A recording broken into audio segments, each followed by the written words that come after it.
I feel like, Janelle, I feel like I'm in between this like old and new. Like I'm going to this amazing season that God has for me. And there's a lot of amazing opportunities that I'm starting to get, but it's like getting there, it's like transitioning from like an old job to a new job. There's like sometimes a time period where you don't get paid. That's kind of where I'm at. You know what I'm saying? Like it's like I'm like in between the old and the new. So I'm like in this like in between where it's like, ooh, well, I gotta get there, but it takes time to get there. I'm there, but I'm not there. You know what I'm saying?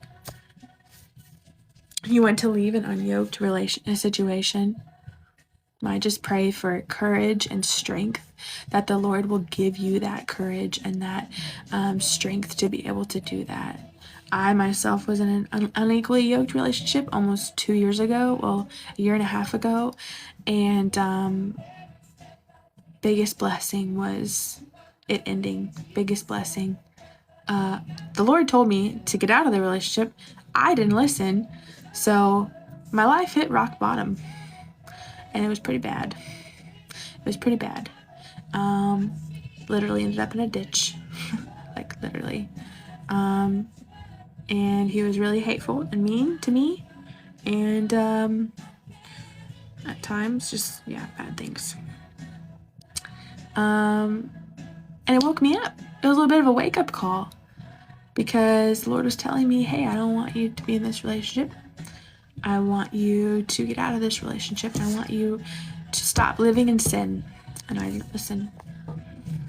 Biggest blessing. Ever since that moment, my life turned around. Ever since I got out of that, my life turned around. So I pray that God will just continue to work and move in you, Janelle. You'll feel freedom. You'll feel freedom. And if he has a drinking problem, it's not good. I feel that the Lord has bigger plans for you, Janelle. He has something bigger and better. I don't know why I feel like sharing this, Janelle. The week after my breakup, I was very depressed. And I said, God, I'm done with men. I'm done. I kid you not, I really said this. I said, God, I can't believe I said this. I said, I'll just be single forever. Like, I really don't want to get married, ever. Like, I meant that. I didn't just say, I meant that. God, I don't want to get married, ever. I'm done. Done. I'm done. I'm done with men. I'm literally done. I've had so many bad, horrible experiences with men in my life. Abuse, assault, cheating, lies, manipulation, just horrible verbal, emotional abuse, physical abuse, so much in my life. I said, God, I'm done with men. I don't want to get married. I don't want any of it.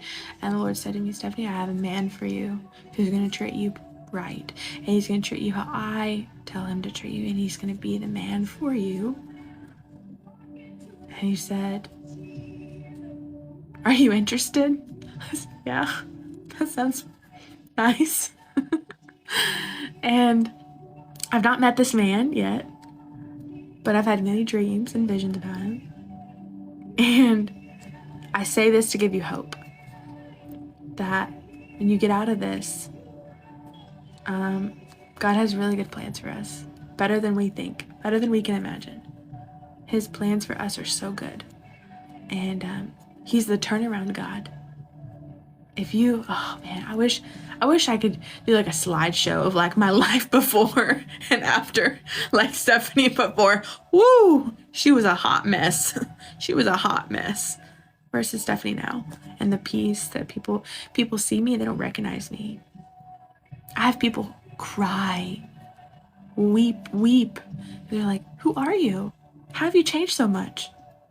You're like the third person to say that tonight, Janelle. That's the Lord saying, Stephanie, write a book. Stephanie, write a book. Start writing. Okay. Yes, Lord.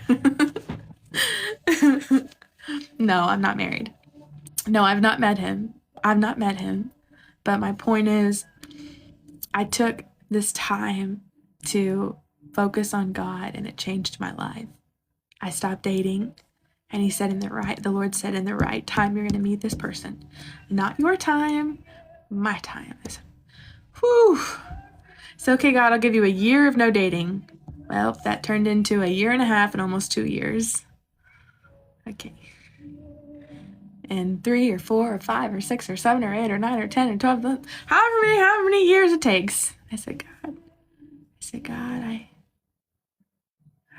I'll wait for you.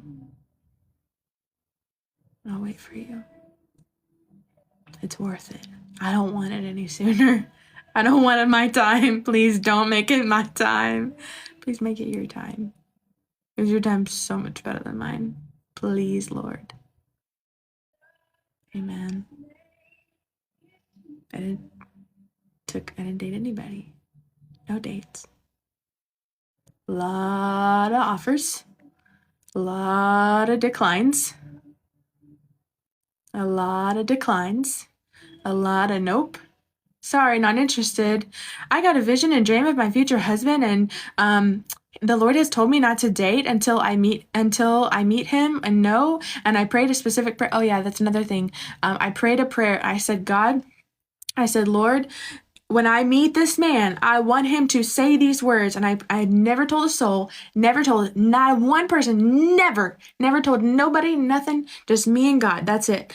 I said, when I meet him, I want him to say these words so that I know that it's him. And he will say those words, and it's regarding his faith. That's all I'll say, nothing else. And I'll never forget that moment. The Lord said, he will say that. He showed me what physical features about him, and when I meet him, I will know. And so everybody else, that I just know that it's not them, and they don't have the physical features, they don't have certain features, and they're not saying the words that God has told me. Hey, I'm not interested. Sorry.